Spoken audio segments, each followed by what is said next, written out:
volunteer here. I'm an AARP volunteer here in Juneau, and on behalf of AARP Alaska, I'd like to welcome you to the second in our 6-part brain health webinar series. Today, our guest speaker, I'm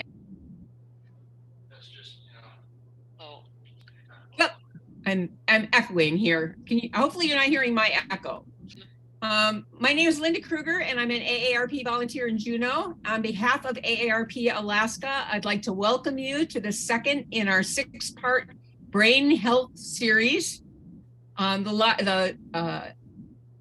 This is being live streamed on the internet as well, on our Facebook. Today, our guest speaker is our own outreach and volunteer engagement director, Patrick Curtis. And we're really, really excited to have everyone join us today. We're going to begin with some Zoom tips for people who maybe aren't so familiar with Zoom. The mute, unmute button, the microphone is right at the bottom of your screen. Your microphone should be on mute. You can tell if it's on mute if there's a red line through it. If there's not a red line through it, click on the microphone to mute it. And when you want to talk, if you want to ask a question later at the end in the Q&A, you can click it again to unmute it. Just keeping yourself on mute will prevent a lot of background noise. The video button is the next button where you can be on camera or turn your video off. We're encouraging you to turn your video off today. It draws bandwidth. And the more videos that are turned off, the better reception there will be for everyone. So you can click that to turn your video off, and then we won't be able to see you, but you'll be able to see everyone. The participant list is the next button. If you click this button, you'll see the list of everyone on this call. It would be helpful for us if you could rename yourself if you aren't logged in with your name. You can do that by clicking on the 3 dots to the right of your name and just write your name in there. The chat icon is next, and we'll be asking people to respond in chat if you have a question or a comment for Patrick. To use chat, click on the icon, type in the box, and hit enter when you're done. If you haven't already typed in your community that you're joining from today, please do that. And please put your questions in the chat when you have a question that comes up. The next icon is reactions, the reactions button. If you click on this icon, you'll see that you can raise your hand. You can also use this at the end if you want to ask a question verbally. We're going to ask you to hold your questions and type them in the chat box or write them down. And then if we have time at the end, we'll have a Q&A, and you can raise your hand using that button in the reactions box. One other technical detail, we're recording this program, and we'll send out the recording and all of the links from the chat after the program. So you'll have those to share with your friends and review again if you want to see it all again. AARP has asked me to share a disclaimer that this session is intended to be informational only and does not constitute medical advice, diagnosis, or treatment. You should always seek the advice of a physician or qualified healthcare provider regarding your own personal health, and before beginning or changing any treatment, activity, or program. AARP is not responsible for any decisions or actions taken in reliance upon or as a result of the information provided during this event. The information we cover today is intended to help you make informed decisions on how to lead a lifestyle that supports healthy brain. AARP, for those of you unfamiliar, AARP is a nonprofit, nonpartisan member organization for people 50 and over. We have 38 million members nationally and 77,000 members in Alaska. AARP's mission is to empower people to choose how they live as they age. To optimize their power, we encourage people to save for retirement, stay healthy and fit, including brain health, build strong relationships, and have meaningful activity. We do this in a number of ways. AARP is working on aging issues for Alaskans over the age of 50 through advocacy, working on national issues like Social Security, Medicare, and prescription drugs. At the state level, we're advocating for telehealth, a sustainable state budget, senior grant programs, and healthcare. Education on brain health, like today, technology use, veterans services, gardening, fraud prevention, caregiving resources, and financial planning are some of the topics within education. Member engagement by hosting social groups, movies, guest lectures, exercise groups, and many more events. Under community action, we have local teams in Juneau, Ketchikan, Anchorage, and the Mat-Su working to make their communities more age-friendly. We're going to begin with some good news. Some good news. Until recently, the prevailing scientific wisdom held that the human brain was pretty much fixed early in life. Experts initially believed that at birth, our brains had all the cells we were ever going to have. Now, I'm not a neuroscientist or a medical doctor, so I'm not going to go into the structure of the brain or how it operates. But what I'll share with you today is based on research, and the good news is that regardless of age, our brain is constantly changing and it can make new nerve cells. The best part is that we can do a lot to change our brain health and improve our quality of life. Experts say that only about 30% of physical aging can be traced to our genes. The rest is left up to us. Based on current brain research, vetted to you by AARP's Global Council on Brain Health, and our work for AARP's online Staying Sharp program, we've identified 6 pillars of a lifestyle that supports brain health. Eat right, ongoing exercise, engage your brain, be social, manage stress, and restorative sleep. And for those who were here last week, you know we covered Eat Right, and that video is available online. You can watch that. And today we're going to be covering ongoing exercise. The other topics will be covered in the next few weeks. Without further ado, today our own Outreach and Volunteer Engagement Director, Patrick Curtis, will share information on how being physically active can promote your brain health. You might not make the connection, but there's a lot of connection between exercise and brain health. Patrick Curtis joined AARP Alaska team last August as the Director of Outreach and Volunteer Engagement. In the recent past, Patrick has worked at the Anchorage Senior Center as the Wellness and Program Director, as well as a Benefits Enrollment Coordinator. Prior to that, Patrick worked for 20 years as a personal trainer and fitness instructor, which honed Patrick's skills in designing exercise and wellness programs for older adults. Patrick is a lifelong outdoor enthusiast himself, a musician, a surfer, and a skateboarder with a passion for all things Alaskan. And who better to talk to us about brain health and exercise? Patrick, welcome, and we can hardly wait to hear what you have to say.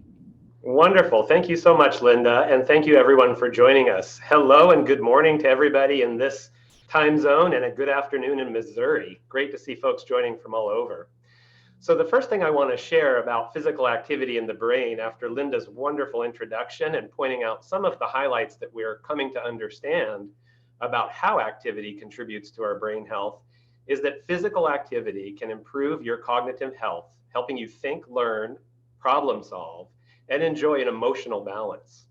So physical activity, whether it's formal exercise or just simple movement and activity of the body, has tremendous benefits. In part of the resources we will share, the 6 pillars of brain health are highlighted by the AARP affiliated Global Council on Brain Health that gives understanding into each of these pillars. Dr. Cantor with AARP and the Global Council of Brain Health shares that studies that have been done on both cardiovascular, cardiorespiratory, or aerobic exercise, as well as strength exercise, can show very appreciable benefits for brain health and these other areas of overall wellness, including managing stress. And so what you'll see as we go through this series about brain health is that each of these pillars interact with each other and are complementary to each other in the overall wellness and brain health goals. So exercise takes a lot of different forms, But one of the other things we know is that because exercise is variable, and when I say that, I mean it's a little different every time. Each and every day when we wake up, we approach the day with maybe more or less rest, maybe more or less hydration. There's so many different factors that might impact our bodies and how we feel. And so each day our exercise might be different as well. But by creating these sorts of differences in how we actually approach activities, we can improve memory and reduce anxiety and depression. You don't have to be a fitness guru to appreciate and reap the benefits of exercise. Any amount of physical activity can be very beneficial and helpful. And I think that's the message that those of us that have worked in the fitness industry or still do really love to get out at this time of year. This is a special year for me because I, like so many of the people I've helped over the years, as other fitness professionals have formed a New Year's resolution to get back to regular exercise in all the ways that I know benefit me. I don't necessarily love exercise, but what I do love are the benefits and how it makes me feel. So remember that any amount can help, and no matter your age or fitness level, it's never too late to begin a routine. The one thing that I would share about beginning or returning to a routine is that you always want to be gradual with starting point as well as increases in activity and intensity. And we'll go over some of those topics as we go through our slides. What it means to be fit in non-clinical terms, I think, is important for all of us to understand. The American College of Sports Medicine, the resource is there for you, acsm.org.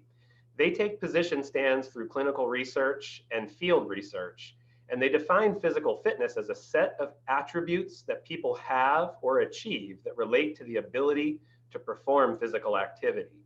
Once again, that's a fancy clinical term way to describe it, but in plain terms, being physically fit is the ability to enjoy everyday activities without pain. There are some common exercise myths that I think it's helpful for us to dispel right at the outset. I've put a few of those here that I hear pretty frequently and have seen other folks ask questions of other professionals. You must spend hours in the gym to be truly in shape. That's often a very popular trope in the media. There's a lot of different folks out there trying to sell the idea of really exercising probably a lot more than the average person might need. There are various categories of ways that we use physical activity. Not all of us are elite athletes, but not all of us look like elite athletes who are elite athletes. Everybody is a little different. But the beautiful truth is there's really some minimal time frames and thresholds that we're going to share so that anybody, once again, of any age or fitness level can participate in physical activity. Here are a couple myths. You can target one area of the body for weight loss or strengthening. That is not true. The body functions as a unit. The kinetic chain is the connection in our central nervous system between our musculoskeletal system, our nerves, our brain, and our spinal column, all of which work together to achieve physical activity and movement. So when we do any exercise, the body must work together. All muscle groups, the skeleton, and the nervous system work together. And so any exercise truly is going to actually employ more than any one area. And you cannot select one area of the body for weight loss. It's a popular thought that doing crunches or abdominal exercises can reduce belly fat. That's just simply not true. The body must be approached as a whole.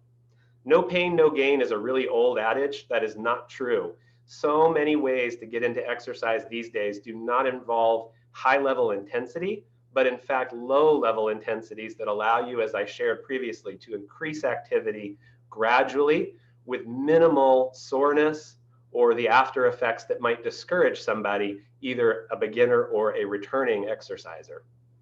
Another myth is always stretching before exercise. It's not that you shouldn't do stretching or flexibility, but it should be part of a warm-up, and I'll share how that works. But the body must be warm to stretch. So you don't stretch first, you first must warm up. Another quick myth I want to talk about that goes back to our Eat Right pillar that was shared in last week's part 1 of the series, that you must consume all food before 6 p.m. or it becomes body fat. This was actually shared in the fitness industry and the health and dietitian industry for a long time, but we've now come to realize that the amount of activity and the amount of calories taken in has the same impacts on the body no matter when it takes place. Now, it is difficult to exercise when you're sleeping, but what we mean by that is that the level of activity per day and the level of caloric intake per day, if it is consistent, you will stay consistent. And I can explain that a little more as we go. Quickly though, a truth at the bottom here, and again, I mentioned this time of year is New Year's resolutionists' best time to get back into exercise and fitness.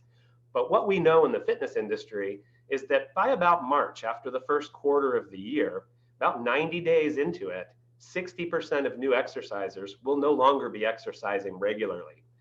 That's why we believe it's very important to get connected with somebody who can help you and advise you professionally, and checking in. We'll talk about checking in with your physician, but also getting expert help and getting hooked on something that's really enjoyable so that you continue. Really quickly, chronic disease risk reduction is another very important benefit with physical activity or exercise. You can see on the screen that regular physical activity improves overall health and reduces the risk of some conditions as are listed there. This comes from the CDC National Center for Chronic Disease Prevention and Health Promotion, and we'll share that resource at the end of today's presentation. So getting started or going back to activity does require, I think, that we think a little bit about the body. I always encourage people that I'm helping to begin to understand and have a conversation with your body about how you're feeling during exercise and throughout your workout. But I want to share with you one of the specific ways that we think about how to approach exercise or just physical activity. Primarily though, before starting or returning to a routine, consult with your physician. Make sure you're ready to undertake a physical activity routine, especially any sort of rigorous exercise, something to discuss. And discuss with your physician your intentions, what type of exercises you plan to do, or simple activities, and you can talk a plan over with your doctor. That's a great starting point. I share with you the FIT formula because this is a way of understanding how frequently we should exercise, at what level of intensity or how hard we should exercise, how long we should do activities for to achieve benefits, what types of activities there are, and I stressed it already, enjoyment. So quickly I'll go over the frequency of cardio exercise and strength.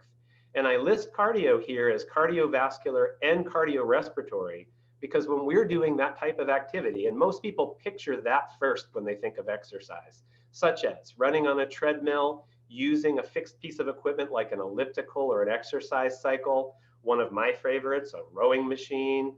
There are a variety of pieces of exercise equipment that approach the exercise differently and target different areas of the body. But regardless of what type of activity, cardiovascular and cardiorespiratory exercise circulate blood throughout the body.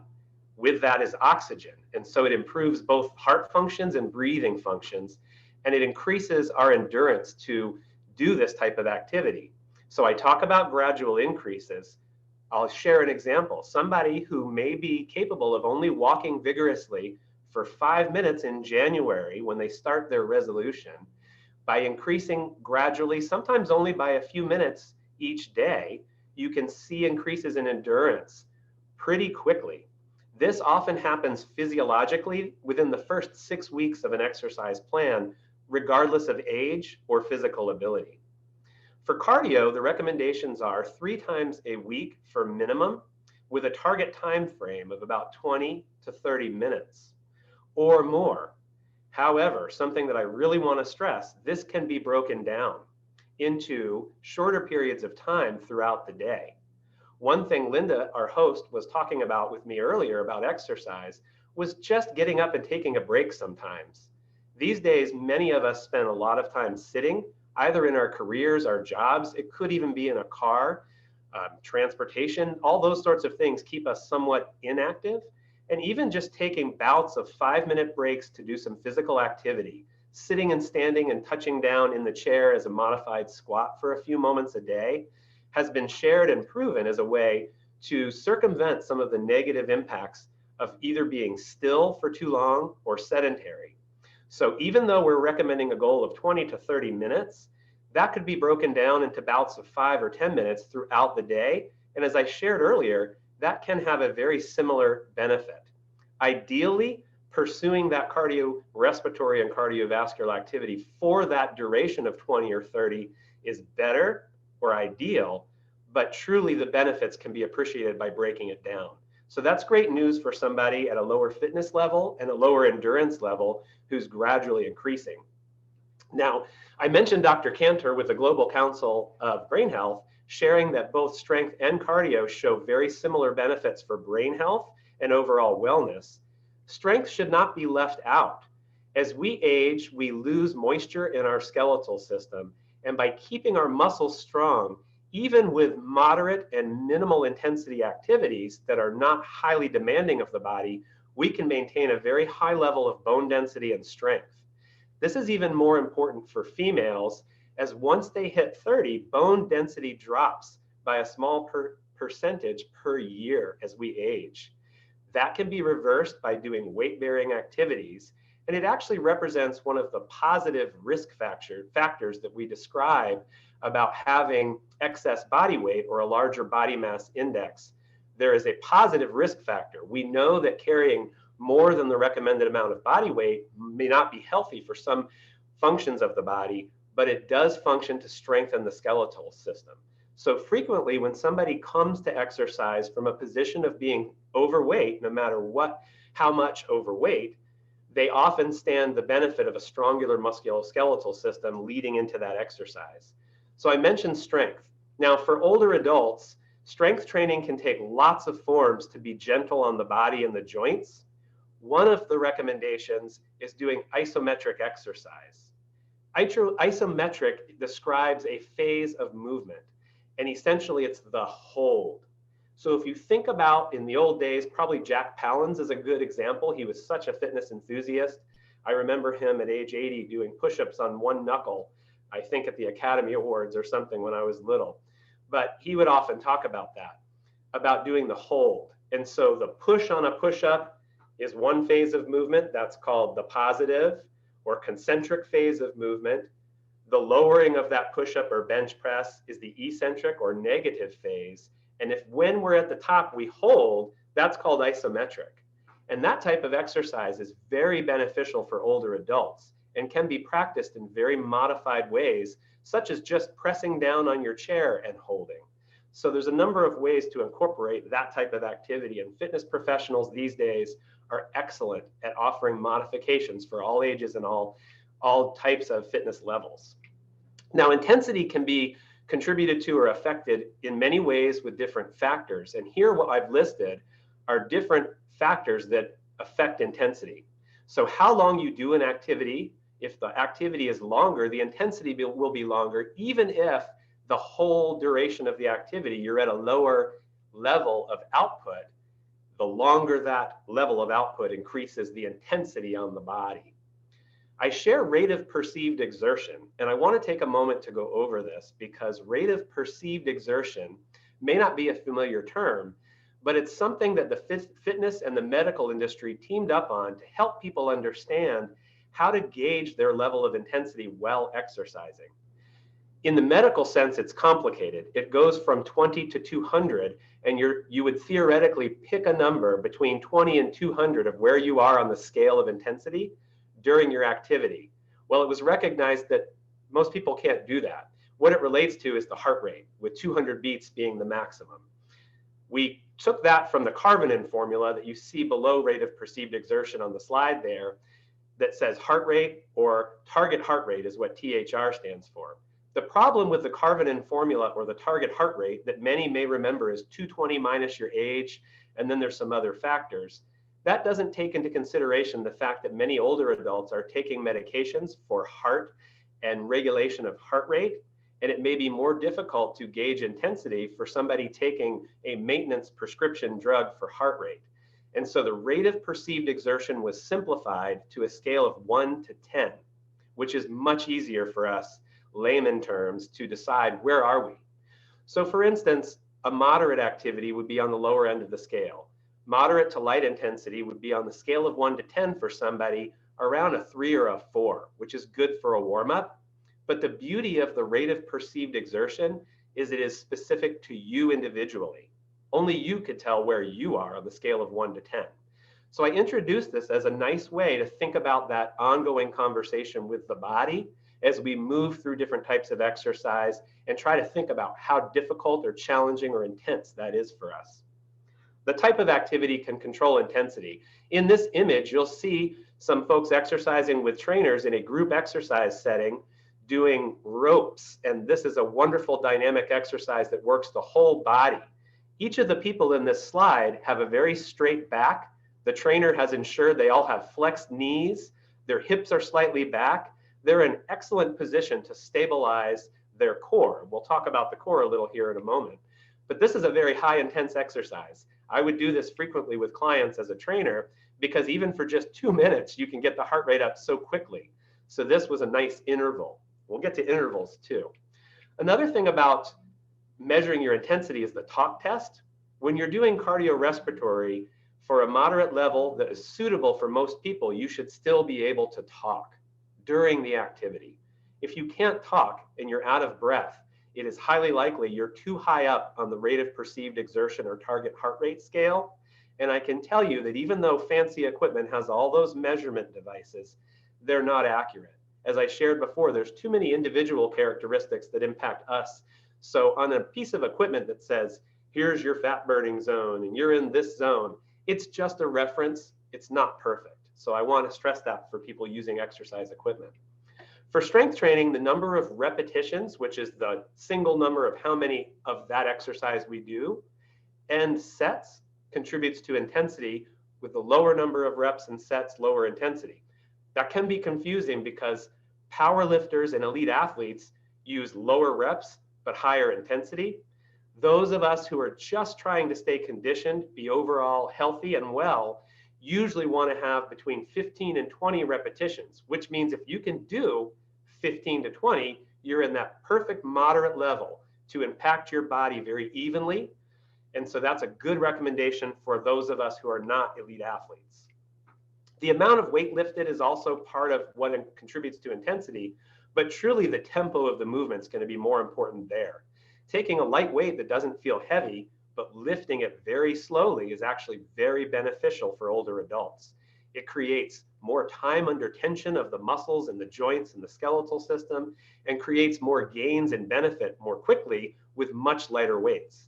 That's an approach that I would use very frequently when teaching classes for older adults, elders, and seniors. The overall length of the workout I shared as well. So how long should you exercise? Once again, this image depicts a trainer or a professional helping somebody to determine the level of their activity. I do want to point out that the exercise equipment that this exerciser is using is a recumbent cycle, which is wonderful as a starting point for older adults and really anybody looking to strengthen hips, but without being in a position that compromises the upper body. You're able to sit straight and back and have your legs in a flexed position that supports the strength of all the leg muscles. Again, cardio should typically be done 20 or 30, and the same applies to strength. Those are viewed as the minimum thresholds for physiological benefit. For strength training, that tends to hold true that you want to have a bout of approximately 25 minutes for a good benefit. With cardio, as I shared earlier, that could be broken down into smaller increments. Modifications are okay so long as the total time aims for these. And that's what I meant by breaking it down. So, you know, a 10-minute walk or going to walk the stairs between a meeting if you're working, or walking the dog a couple times a day for 10 minutes amounts to a cumulative total of 20 minutes or more, depending on that duration. It should also always relate to your fitness level and your capability. Whoops, too many slides. So types of exercise. I love this image because it shows such a variety. And as we were sharing, and Linda, our host, and I were talking about, any activity is wonderful. Truly just moving the body creates incredible benefit. It could be dancing. It could be walking the dog. As you see, there's folks here enjoying snowshoeing in the winter, great Alaskan activity. Not sure about Missouri right now.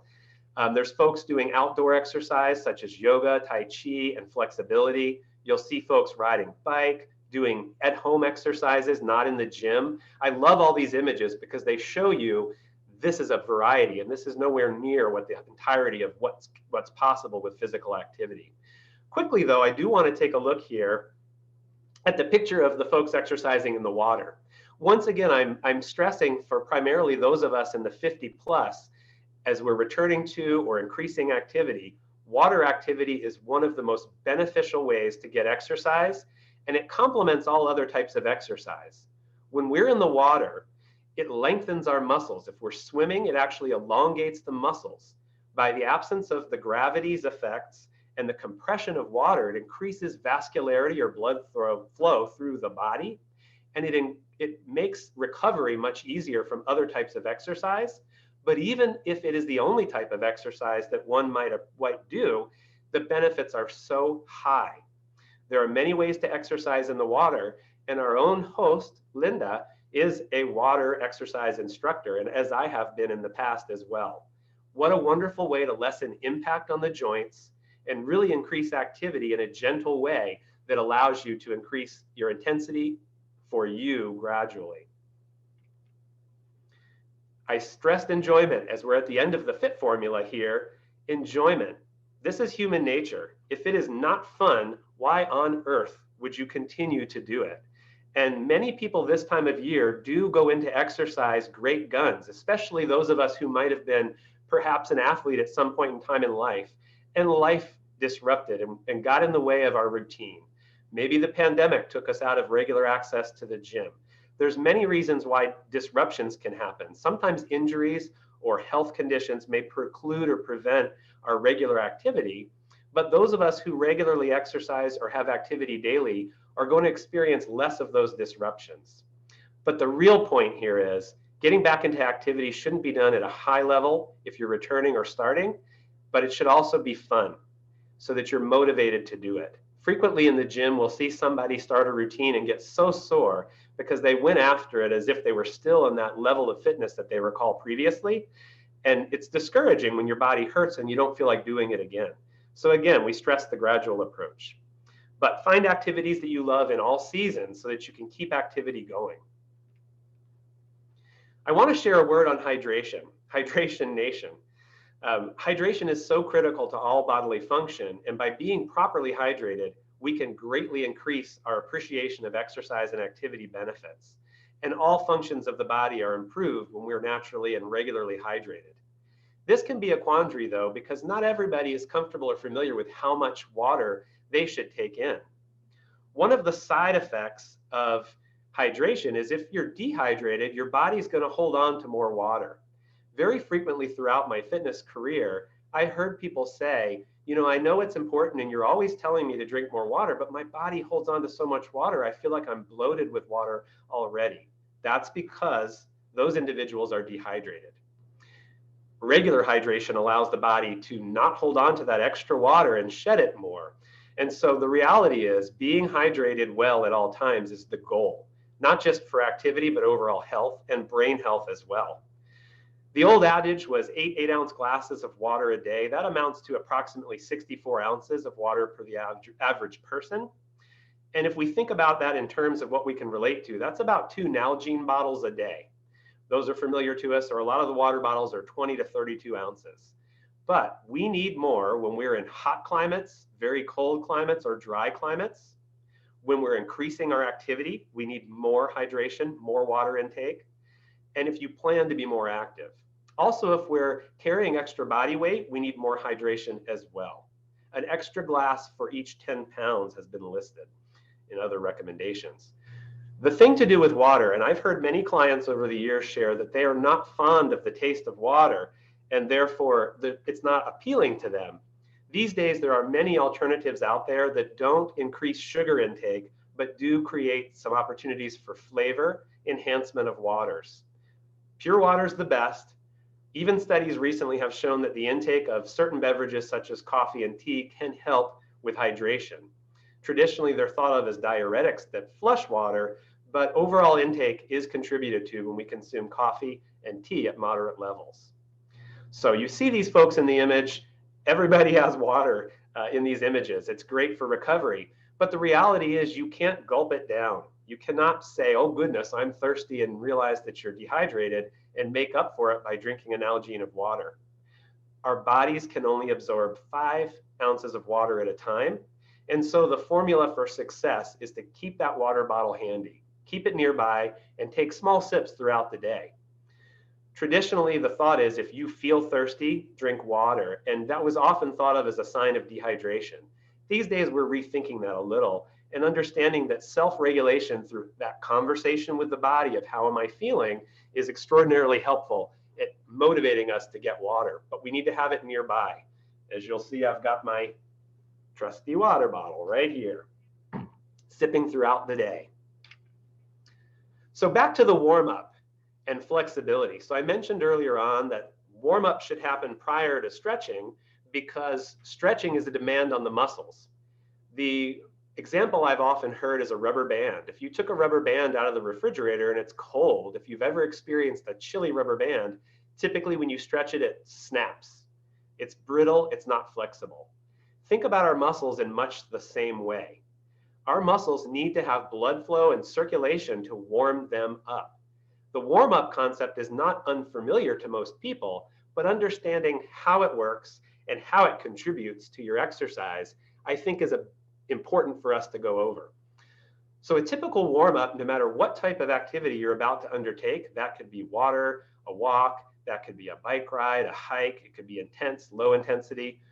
Regardless of what type, a typical warm-up for all should include moderate cardio exercise, somewhere around 4 to 5 on that rate of perceived exertion scale of 1 to 10. So 5 to 10 minutes is the general recommendation. I have 5 to 15 minutes of moderate cardio listed on the slide here. Anyone experiencing type 2 diabetes needs a little more warm-up.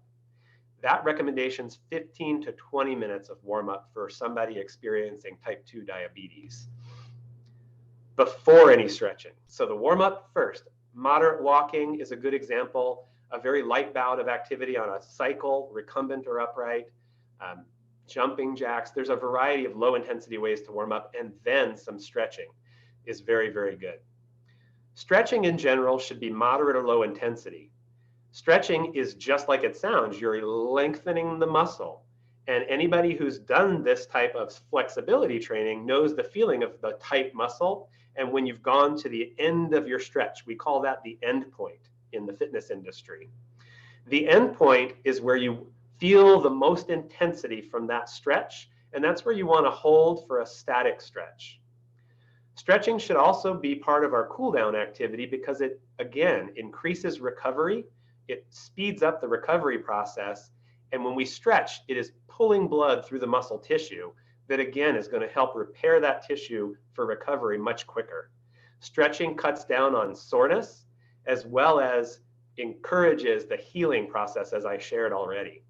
A stretch in the static method of stretching should be held for 20 or 30 seconds. More is better, but that's a minimum. Now, I said static, but there's different types of flexibility. Static means holding the stretch. So I go out into a stretch and I'm going to hold that stretch and then bring it back after 20 or 30 seconds. Two other types of flexibility. Actually, there's 3 other types. Active stretching is moving through a range of motion with motion and then coming back without actually holding. That's frequently used in water exercise. Dynamic stretching, as you'll see when you watch the Olympics or worldwide track and field events, you'll see the athletes jumping up and down and swinging their legs in all these different directions, almost ballistically at a high speed. That's called dynamic flexibility and should only be approached with a fitness professional's advice and by an elite athlete.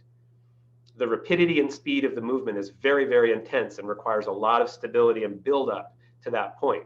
The good news is for most of us, static stretching is absolutely sufficient with a little active stretching included, sometimes just moving into and out of the stretch. The other type of flexibility is called corrective flexibility. And I don't have a slide for it here, but foam rolling, if anyone or everyone has heard of, foam rolling is a way to correct flexibility. So if you've ever felt a muscle that's tight and you feel like, gosh, I really need to stretch this muscle, very frequently that's due to what we refer to as adhesions. There is a layer of myofascia or fascia that covers the muscle, and it's like a layer of skin. It's protective coating on the muscle, but when we exercise, that protective coating can get stuck to those muscle fibers. That's called an adhesion. Now, when you get a massage from a massage therapist or even self-massage, you're pressing into that adhesion and releasing that stuck point so that that fascia, again, allows the muscle fibers to move.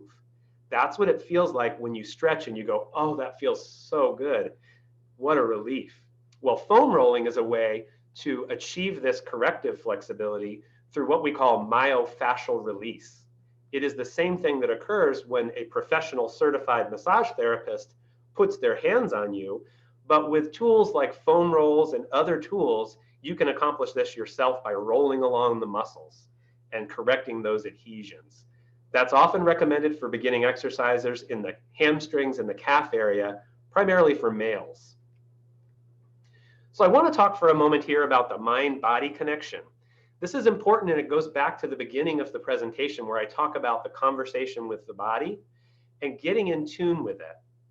This can be a very simple exercise, often accomplished very simply by just doing some deep breathing. So I want everybody to try this with me very quickly.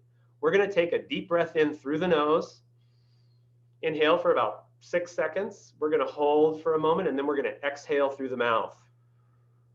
As we do that, I want you to tighten your abdominal muscles and the diaphragm. The diaphragm's under the lungs, and it causes that tension on your abdominal region when we exhale the air. So breathe in again through the nose, deep breath, and then exhale through the mouth. By feeling that feeling in your gut, so to speak, or in the abdominal region, you're creating a little bit of that mind-body connection, feeling the breath in and out and using the tenseness in the abdominals and the diaphragm to expel the air. The mind-body connection is also described as proprioception.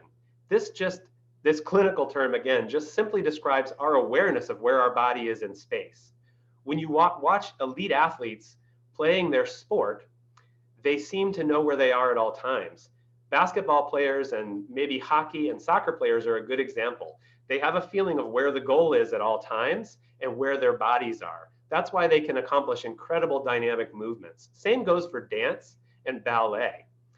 This proprioception can be increased for the most basic beginner by understanding things like balance and stability and where we are and how we feel while we're doing these exercises in that conversation with the mind. But also in exercise, the mind-body connection is also thought to relate to many types of activities that are very suitable for older adults, such as yoga, Tai Chi, and other mind-body formats. Chi walking is another recent example, pole walking.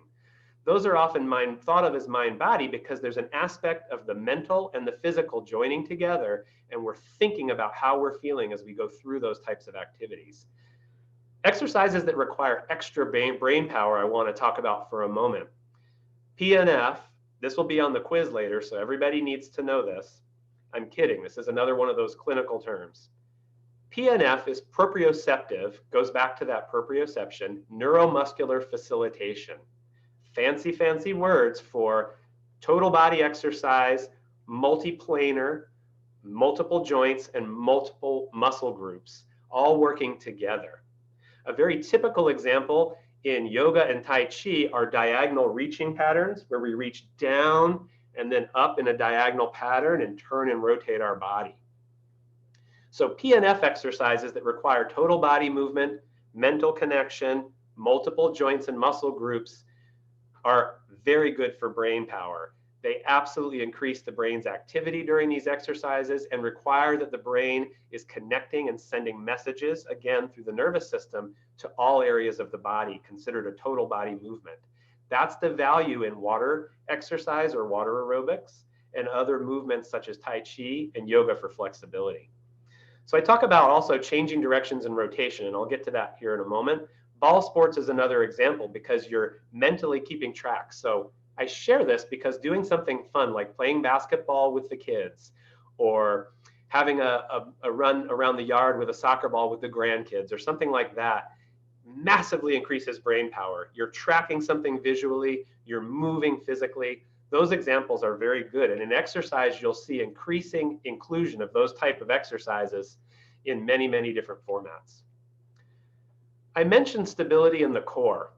The core is the group of muscles that makes up sort of where our upper and lower body come together. It includes the diaphragm for breathing. It includes the hips, adductors and abductors, the lower back or lumbar multifidus and erector spinae. These are our technical terms for the muscles in your lower and middle back. Our glutes or our butt, hips and diaphragm, as I shared already. So those all work together to stabilize our core. And that beautiful picture earlier where the folks were exercising with the ropes, they were in beautiful position. Perfect body alignment of the upper body with the head, shoulders, and hips in a straight line and a good tight core. Core engagement is accomplished very simply by drawing the navel inward and upward towards the spine and keeping it tight around the belt line there, but not at maximum contraction. You're not gripping your abs as tight as you can. You're just bringing the navel inward and upward and holding that slight tightness in your lower abs while you can still breathe. That's called core engagement or the drawing in maneuver. By practicing that when you're exercising, you increase your core strength and you increase the body's ability to build on what you're doing.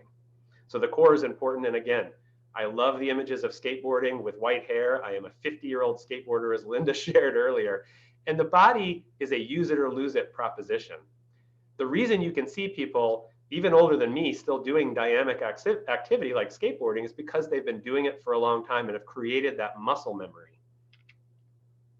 So quickly, I want to share about the pillars of circuit training, because these days, one of the most popular ways to get exercise is by doing circuit training. Now, this can relate to a circuit of strength training exercises on machines or stations where you're doing different types of combination exercises. These days, what we're really thinking about, and it makes sense because we live such busy lives, is getting the most out of our time exercising, combining cardio and strength. And this is a concept that has just caught fire in the last 15 to 20 years. And really, groups like the Navy SEALs were doing this a long time ago. They were exercising in ways that combined strength, flexibility, cardio, and mind, body, all at the same time. So here's the fundamentals. So as you're approaching exercise, there are different ways we move, very basic ways. So first pillar of circuit training or fundamental movement is raising and lowering. That is squats. Lunges are the exercise equivalents, but the reality is in everyday life, we sit and we stand all the time. So sitting and standing, squats and lunges, which can be very, very modified. A beginner to exercise, just stepping the feet slightly apart, is a lunge and creates a demand that you can build on and move the feet apart. A full range of motion lunge is 90 degrees in both knees. Same thing with squatting, getting down to 90 degrees. A real quick tip about squats, your knees should always stay behind your toes. What I see people do when they approach a squat the very first time, and ball squats or seated exercises, standing and sitting, can be done for any exercise level at a very moderate level. But I see people bend knees first. So my cue is always, think about sitting in a chair or actually sit in a chair. Your body is smart enough to put your hips back first and not bend the knees first because we already know how to sit in a chair. So the reality is we all know how to squat properly, but when it comes to exercise, we tend to kind of bend the knees first. I call that elevator bends. The next is push-pull. The exercises here in push-pull are chest press, compound rows when we're pulling and pressing. But in real life, this relates to everyday activities such as reaching for something, opening doors, pushing and pulling. Starting and stopping or changing directions in a sport, if any of us have taken physical education at some point and we did shuttle runs, we're going back and forth either sideways or down and back, that's an example of this type of pillar.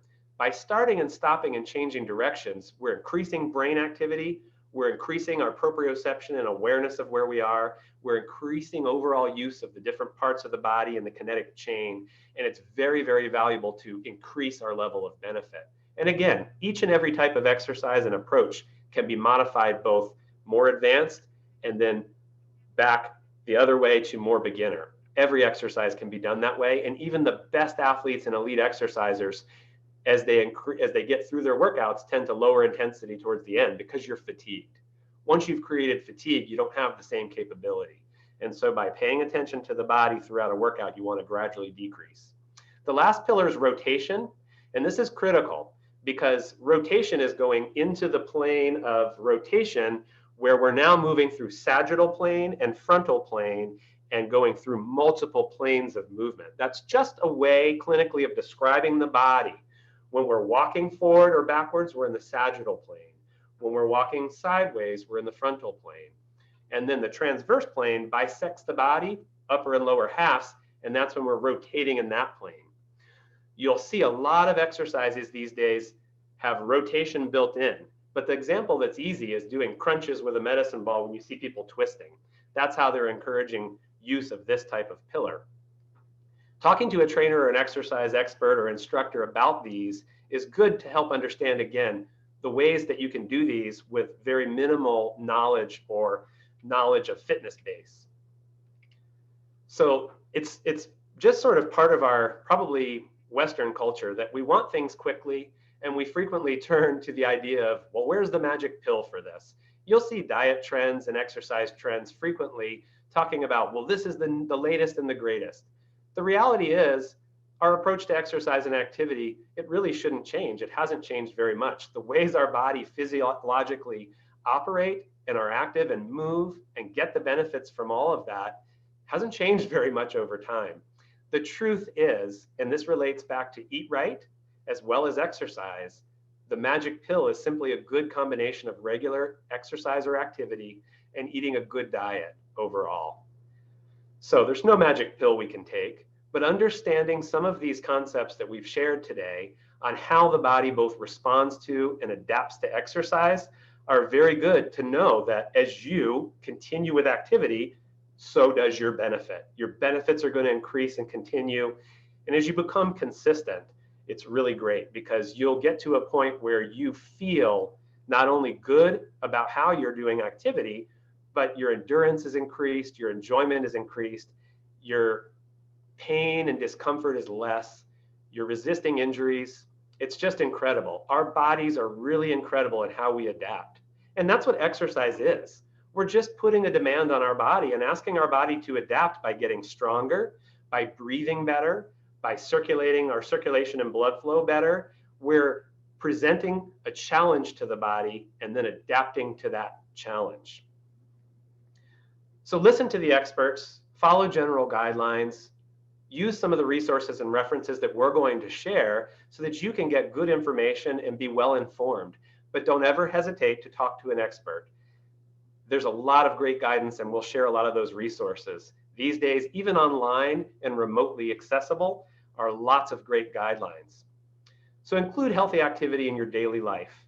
That could take so many different shapes and forms as we've shared, but try to remain active each and every day for different time frames or bouts of activity, aiming for about 30 to 60 minutes cumulative total, whether that's all added up over the course of the whole day or in bouts of specific exercise or in combination, as we shared, combo activities. A healthy diet and regular exercise are the absolute best ways to increase physical fitness and overall brain health. I really, really appreciate everybody joining us today and taking some time to think about these thoughts with us about how to increase activity and make ongoing exercise and activity a part of your life and a part of how we enhance our brain health and overall well-being. It's been my great pleasure to share with you all, and I'd love to answer some questions, and I'm going to move on to some references and articles that will be shared again if you've registered in an email follow-up to the presentation. So Patrick, we have a question here. How much food fuel before a workout? What is the timing of this fueling? That's a great question, and the reality is the body needs a little time to go through. So the typical thought is that carbs, which are our primary source of energy, take about 30 minutes to digest so that that energy is readily available. Now, there are some types of foods and snack foods that are power foods for energy, and a processed example would be fig Newtons.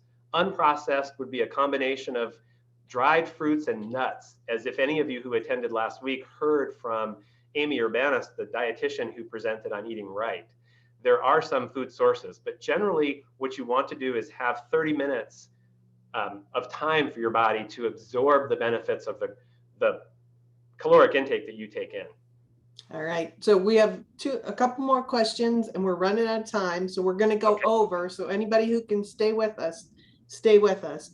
Do you know of a formula for figuring out ideal water consumption if you are not average weight? For example, if you are underweight? It's really based on how your body reacts. You can be overhydrated, but I think just the basic bottom line of sipping water throughout the day and not allowing yourself to get really, really thirsty, that's a good indication. Another indication has frequently been referred to as urine color. And in athletics, there's often scales that are shared as part of an assessment where ideally you want urine output to be almost clear, maybe just slightly colored. And that's a really good indication of good hydration. Another is just taking a look at your veins. I just happen to have veins that are very close to the surface.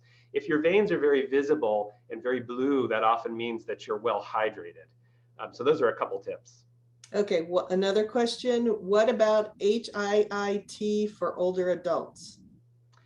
As long as you're paying attention and working with an expert instructor, high intensity interval training, which is HIIT, can be beneficial. But again, you need to get to the point where you're able to tolerate the level of intensity, the duration of the intensity, and be physically capable. So with gradual increases, even older adults can participate in high intensity interval training once they've worked up to it.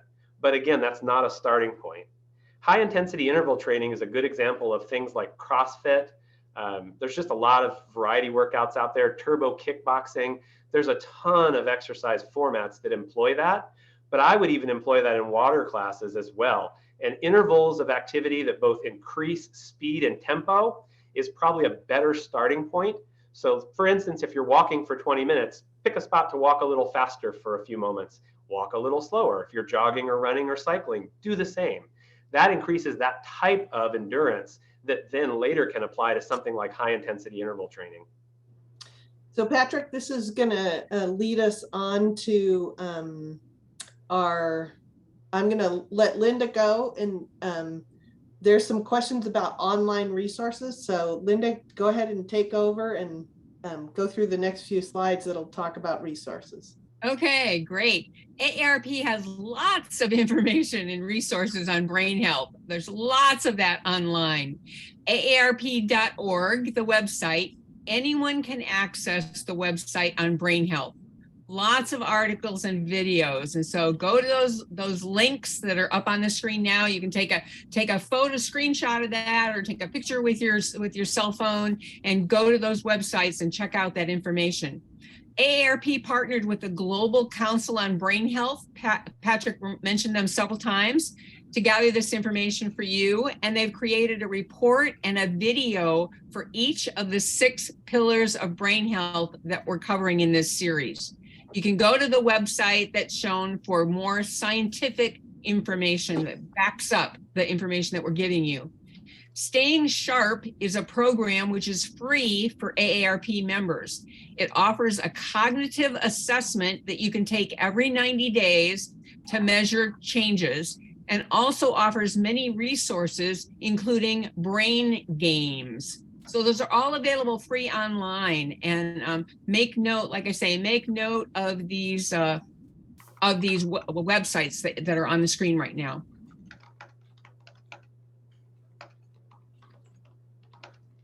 I was just going to share, I'm going to type into the chat some answers to the other questions too. Oh, great.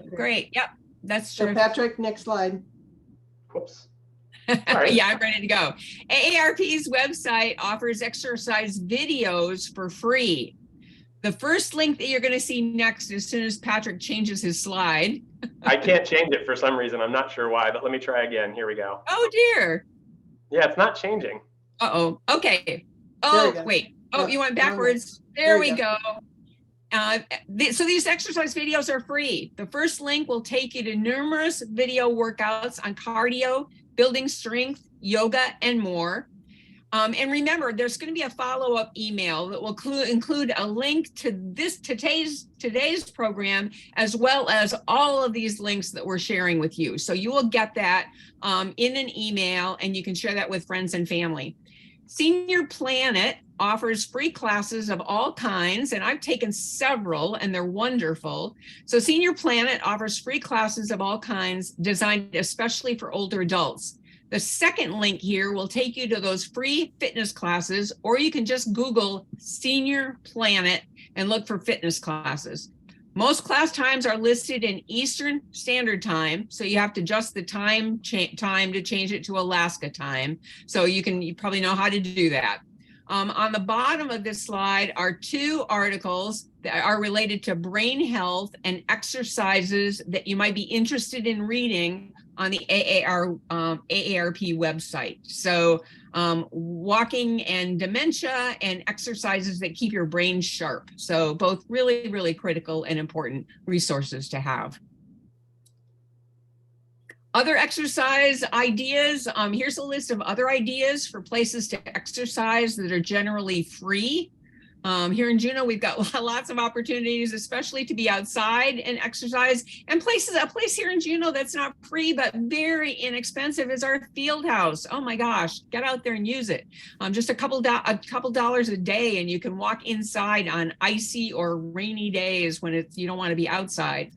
You can also think about joining groups that provide both a social and a physical activity benefit, both important for brain health. And so please share in the chat places in your community that people go to exercise. Share the name of your community and the place, and then others will know what your favorite places are, and they can go join you and hang out there.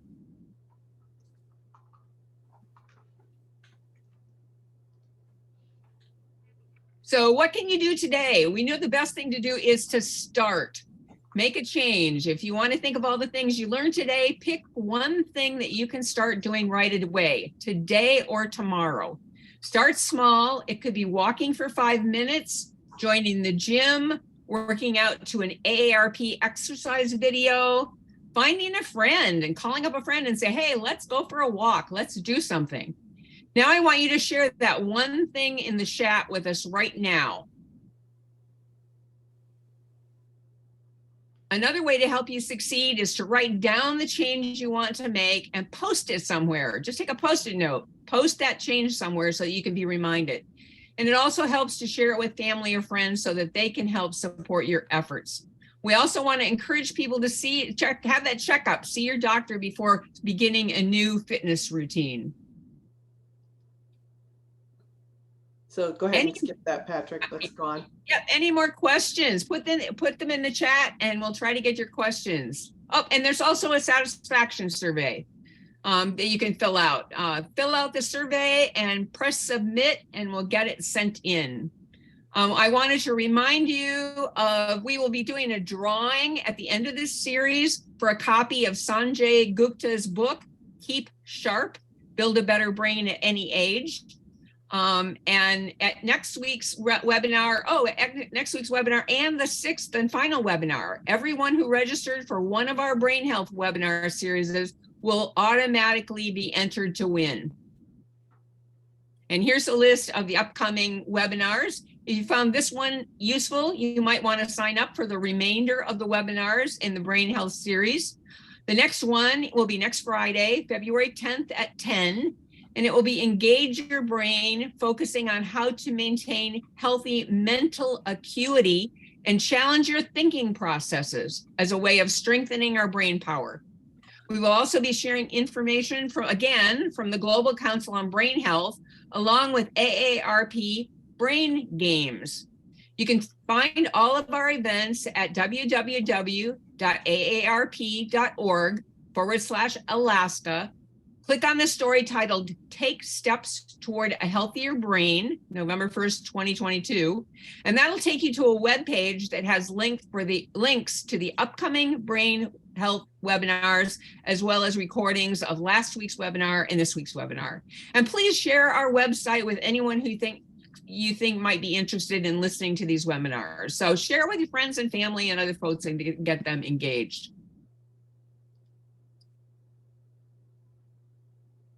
And finally, thank you for joining us. Thank you for Patrick. Oh my gosh, that was wonderful, Patrick. Thank you for sharing your knowledge and experience with us today. And we look forward to seeing everyone, you and your friends, at our webinar next week on how to engage your brain to keep it fit.